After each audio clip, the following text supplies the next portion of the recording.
Episode ya 92. Movie inafunguka kwa kuonyesha mazingira ya hospitali yaliyotanda ukimya wa kutisha na harufu kali ya dawa za usafi.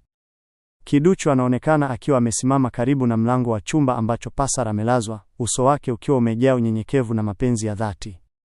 Amekuwa akikesha na Passer usiku na mchana, akimhudumia kwa kila hali bila kuchoka, akiamini kuwa yeye ni mtu muhimu zaidi katika maisha ya Passer.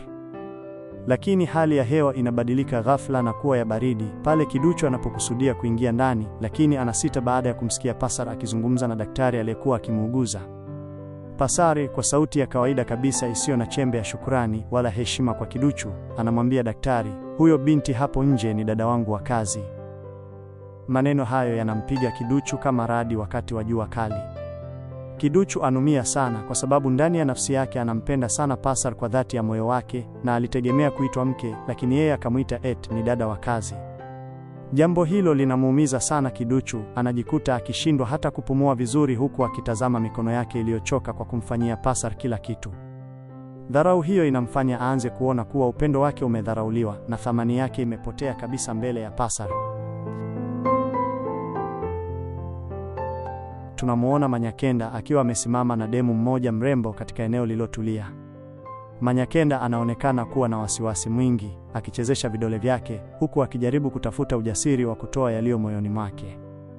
Baada ya kuvuta pumzi ndefu na kutazama pembeni, Manyakenda akamwambia yule demu, "Moyo wangu unaenda mbio sana, hivi ushawahi kuambiwa na mtu nakupenda?"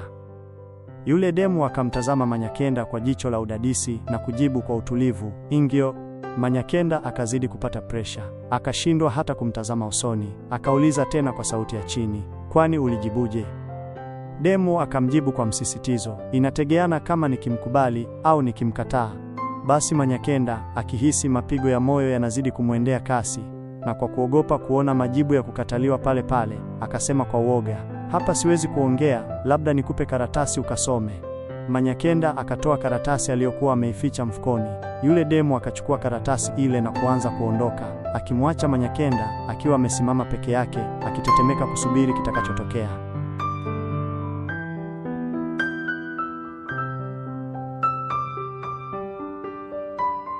Hali ya hewa si shwari hata kidogo. Tunamuona Chimami akiwa amekaa uwani akijifanya anajishughulisha, lakini lengo lake ni kurusha vijembe. Anaanza kuimba tarabu kwa sauti ya juu na yenye dharau, akitumia maneno ya mafumbo yanayomlenga moja kwa moja mwenzake. Aisha Chogo akiwa ndani ya nyumba, anasikia kila neno na roho inamuma kwa hasira. Badala ya kukaa kimya, Aisha Chogo anaanza kuitikia kwa sauti ya juu ya dharau akiwa hapo hapo ndani, jambo ambalo limepelekea wawili hao kuanza kugombana kwa kurushiana kashfa nzito. Hasira zinapanda na ghafla, papale Aisha Chogo anachukua ndoo ya maji na kumwagia Chimami mwili mzima mpaka nguo zikaloa. Kelele na vurugu hizo zinamfanya Kipara, mume wao, kuingilia kati kwa haraka na kuwakuta wakipagana kwa kuvutana mashati. Kipara anasimama katikati yao akiwa amekasirika, anafoka, "Kwa nini Aisha Chogo ummwagia mwenzio maji bila sababu?" Aisha Chogo anjibu kwa ujeuri, "Kwa nini aniimba tarabu kwani bongo flavor hamna?" Basi Kipara anawaonya kwa ukali sana wasipigane tena, akionekana kuchoshwa na tabia za wakeze ambao kila siku wanatafuta sababu ya kuchafua amani ya nyumba yake. Sehemu nyingine ya mji, Martini anaonekana akiwa na furaha tele akimuonyesha kiwanja Muna, mwanamke ambaye ni mchepuko wake na anayemfurahisha kwa sasa. Martini amemnunulia kiwanja hicho kama zawadi, lakini kwa mbali nyuma ya fensi ya eneo hilo, tunamuona Butua akichungulia kwa siri akiwa na uso wa chuki, huku akishuhudia Martini akimuonyesha kiwanja Muna. Ghafla pale pale, Martini akapata simu ya dharura kuwa anatakiwa ofisini haraka sana. Martini anaondoka kwa haraka, akimuacha Muna kwenye kiwanja chake kipya. Alipoondoka tu Martini, Butua akajitokeza kutoka mafichoni kama kivuli na kuanza kumgombeza Muna akimwambia, "Ulikuwa unatoka na Dal Big, nikakuacha, na huyu tena ni nani?" Muna, akiwa amechoka na usumbufu wa Butua, akamjibu kwa ukali, "Mbona hii mimba uliikataa sasa? Mbona unanisumbua tena ninapokuwa na baba mwenye mtoto?" Butua akajibu kwa ujeuri na msisitizo, "Siwezi kukubali. Cheki hata hilo tumbo lilivyochomoza mbele, hilo bichwa la kwangu kabisa. Lazima mtoto awe wangu." Walibishana kwa muda mrefu, lakini Muna alikataa katakata kurudiana na Butua na akamwambia, "Itakukosti ukiendelea kunifatafata." Upande mwingine tena tunamuona Tami akizungumza na Tasha.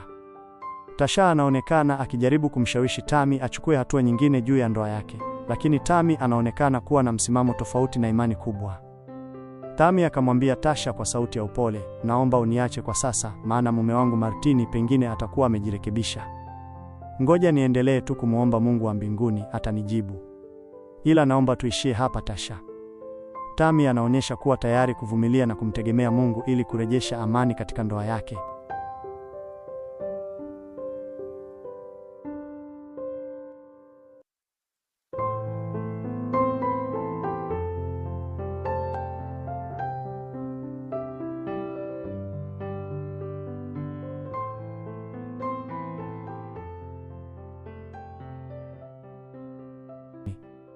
Ndani ya chumba cha kulala, tunamuona Martini akiwa amekaa kitandani akiwa na mawazo mengi, huku Tami mke wake halali akiwa ameketi chini ya sakafu pembeni ya kitanda akisali kwa Muumba wake.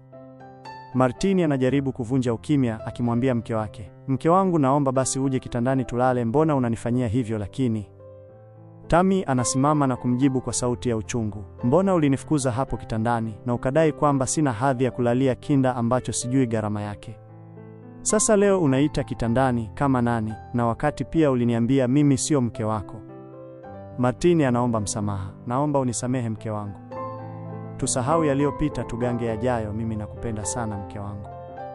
Tami anamtazama Martini kwa macho ya dharau na kumaliza kwa kusema, mimi na wewe tupo kwenye mahusiano tu kama kaka na dada, na sio wanandoa tena, maana uliniambia mimi sio mke wako.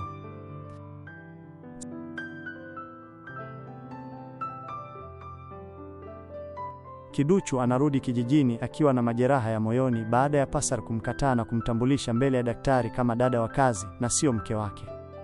Ukweli mchungu ni kwamba Kiduchu anampenda sana Pasar, baba mwenye nyumba wake, lakini dharau aliyoipata imemfanya aone hana thamani tena mjini. Akiwa kijijini, anakutana na yule kijana aliyekuwa akimsumbua kila siku akiomba mahusiano naye. Kiduchu, akiwa na hasira na maumivu, anamwambia yule jamaa, muda mrefu sana ulikuwa ukinifuatilia na kuniambia unanipenda. Mimi kama mwamuzi wa mwisho nasema nimekubali kuwa mke wako.